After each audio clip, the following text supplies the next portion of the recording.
Well, hello my lovelies, it's Murky Meg here. It's Thursday the 4th of March and there is no way I could not have done a video today because even since the last video I posted just yesterday, so much has happened. If you haven't seen my video, I've put a link up in the right hand corner. This will explain a whole lot more about what I'm just about to say. So the allegations were put out there. Now I just need to say that the reasons these allegations were put to the Times and the reason why staff members from Buckingham Palace, recent and old, approached the Times was pure and simple. They were sick of the narrative that Meghan is peddling, that she is the victim. They are the ones who are speaking up, that have been receiving the brunt of Meghan's anger apparently. In some cases, it's actually left them with PTSD, which is quite a shocking allegation. They didn't want the CBS interview that is due to air in America on Sunday and in the UK on ITV on Monday to go ahead without their side of the story, what they went through, and some damaging things have been said. But before I start any of that, I've got to mention that Buckingham Palace released late last night that there will be an investigation into the allegations of bullying, and this is what they said.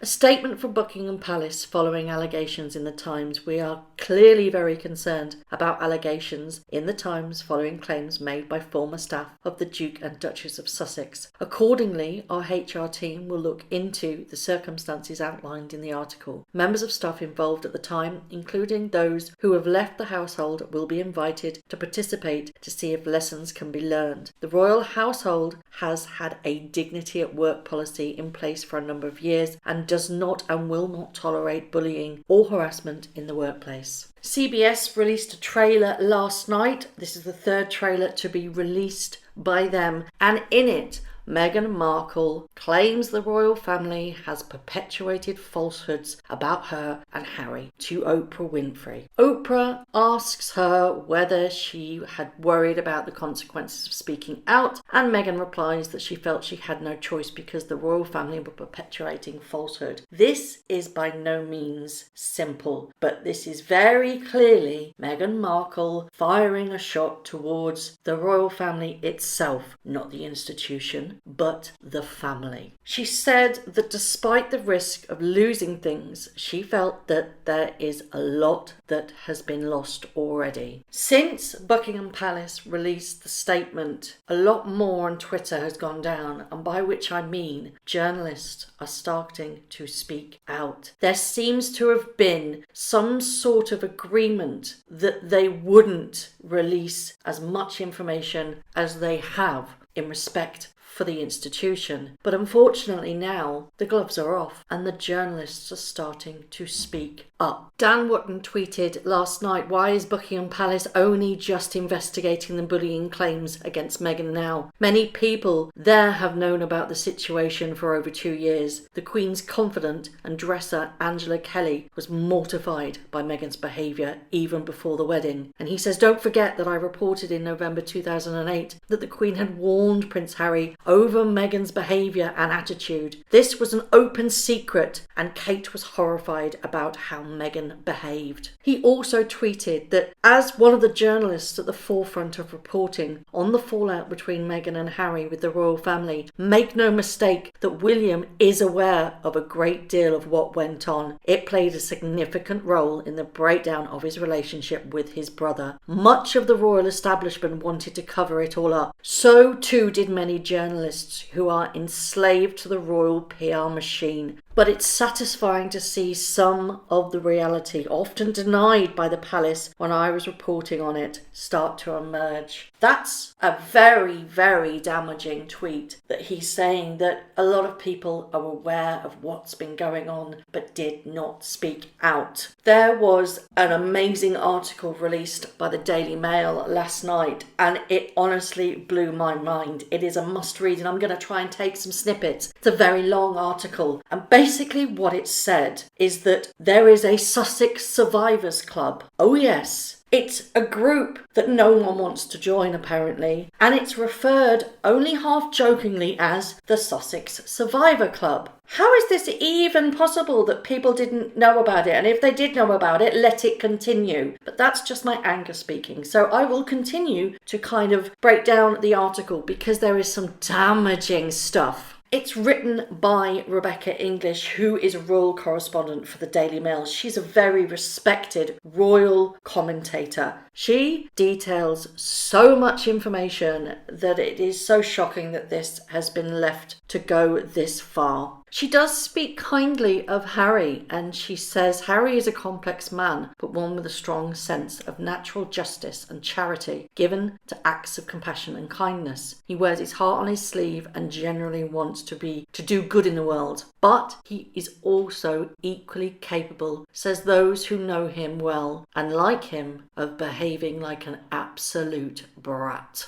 The article says that it's been clear for many years that Harry was not happy working within the royal family and felt tied to it because of the British media. He was, they say, always capable of self-destruction, pressing the nuclear button on his royal life. Meghan, the stress was simply the catalyst, but the result was more toxic and more personally harmful than anyone could have ever imagined. She reminisces of when Meghan came in to the royal household as Harry's girlfriend and fiancée and said that it was heady and exciting, that there was this glamorous couple clearly deeply in love, and Meghan was the missing piece in the jigsaw that Harry had always wanted, that they were a breath of fresh air, and that their small loyal team believed in them until, that is, the scales fell from their eyes. The article suggests that it was only a couple of weeks after Meghan arrived in England that the word was leaking out about the couple's autocratic and difficult behaviour. It started when Meghan refused to wear a hat with her engagement with the Queen. Then came the famous row over which tiara she wanted to wear at the wedding, where Harry famously shouted, "What Meghan wants, Meghan gets." There was also claims that Kate had told Meghan she shouldn't speak to her staff so dismissively, and that in a pre-wedding fitting for bridesmaids left Kate in absolute floods of tears. The Times quoted one aide who was anticipating a confrontation with Meghan saying, "I can't stop shaking." At first, Rebecca English's sources tell her that Harry tried to keep the peace, gently placating his wife and quietly apologising to staff. On one occasion, described to English by several sources, he even gently admonished Meghan about the way she behaved with palace staff, many of whom worked long hours for relatively little money out of pride for the institution. And it is this event of Harry trying to make peace with his wife and tell her that this isn't the way that has now become apparently something of palace legend, and resulted in Harry having to speak to one of his close protection officers who confirmed his fiancée's behaviour. So he had to go to one of his protection officers to say, did this happen? And that protection officer said, yes, it did.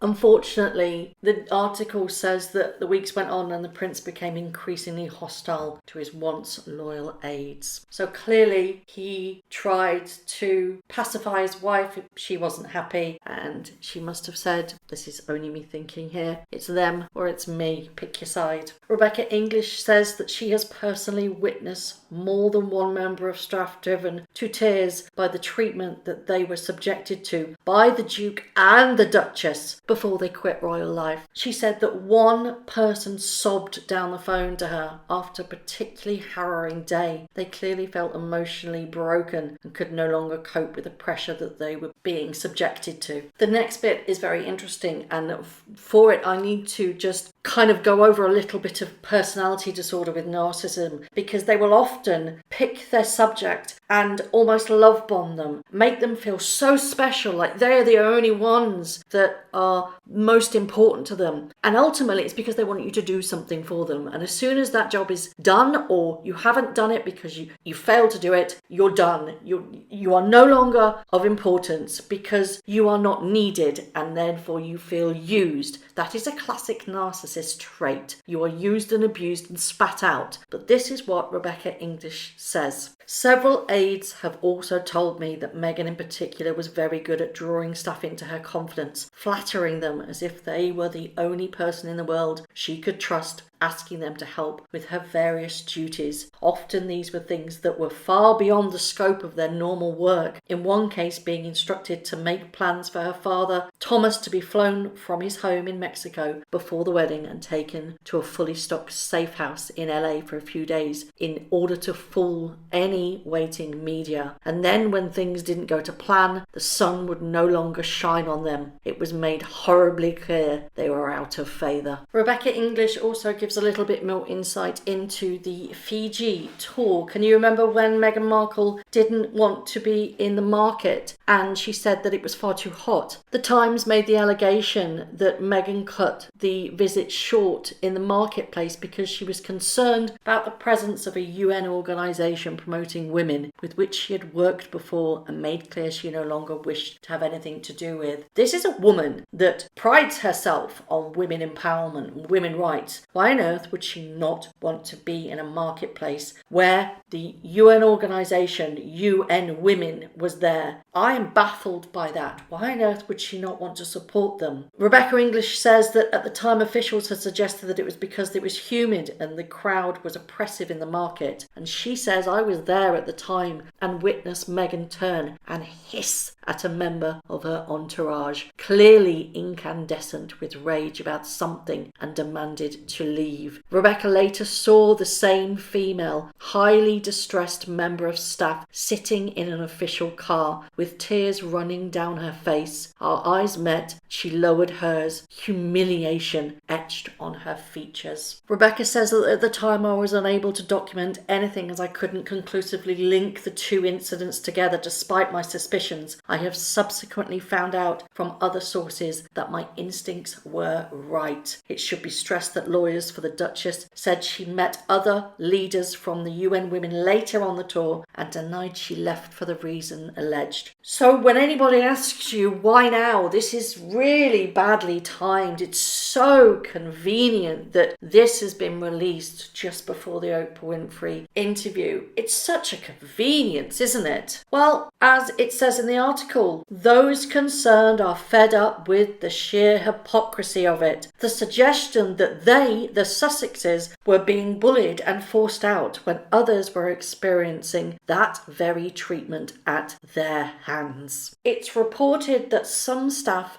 have had to seek psychological therapy over their experiences with the Sussexes. These sources have broken the silence because they refuse to sit by and watch Harry and Meghan's behaviour, especially when good people and brilliant professionals are having their reputations unfairly tarnished. And their simple response to why now is the royals cannot fight back. Never explain, never complain, but the aides can. Mark my words, this is going to get extremely messy. I don't think there is any way back ever for Harry and Meghan to even step foot within the family at all. And needless to say, the tabloids are having a field day with it. You know, the Daily Mirror, their front page this morning is all out war at the palace. The Daily Star, as ever, are having their very humorous spin on all of this.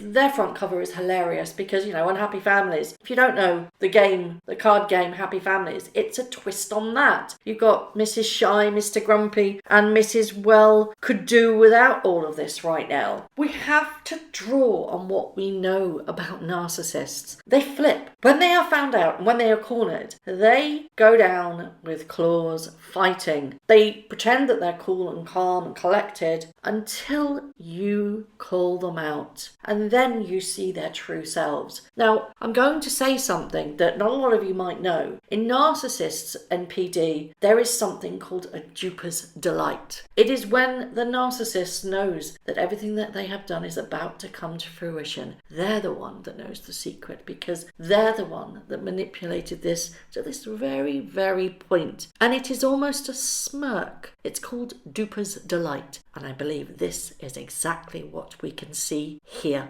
It's the near irresistible thrill narcissists feel in taking a risk and getting away with it. So the journalists are now starting to speak out about something that they knew was happening. The ones in the inner circles, they all knew about their behaviour but were unable to report it. So I asked them directly, were you silent or were you silenced? And a lot of people are now asking whether or not Harry and Meghan will help with Buckingham Palace's investigation. One thing I really do hope that it is impartial and an independent team is used that's outside of the royal bubble, so to speak. And the question is, will those two in California assist, or will they just sit in their ivory tower and smirk their way to success? So I would love to know all of your thoughts on this whole issue of journalists now being ungagged. Do you think there is yet to be something that we haven't heard? Will this steamroll on, and what will ultimately happen? It's only going to get worse. This is an all-out war against the Sussexes versus the royal family, not just the aides. They are squarely aiming up to the inner workings of palace life. It's going to get very interesting, and I will say that this is bigger than Mexit. This is bigger than all of that, because it could get extremely messy. I'd love to know your thoughts on those journalists who are now finally speaking out. Why did they not do it sooner, I want to ask? Why now? Are you surprised at any of this information that is coming out? Not just about Meghan, but about Harry too. Does it surprise any of you? It doesn't surprise me, because those people that have been trying to get those messages across, like Dan Wootton, have been shouted down, called racist. We've all been called racist. We've all been said you're haters, you're trolls. But ultimately, I'm actually quite gleeful in the satisfaction that, you know what, we were right all along. She's showing her true colours right now, and unfortunately, so is Harry. He is now complicit in all of this. So, as always, I would love to know your thoughts. Thank you very much for watching. If you haven't already, please subscribe to my YouTube channel, hit the notification bell, and also that like button. I'd like to take this opportunity to thank all of my followers for all the tips and all the emails, DMs that everybody sends to me. It really is greatly appreciated. So thank you very much for watching once again.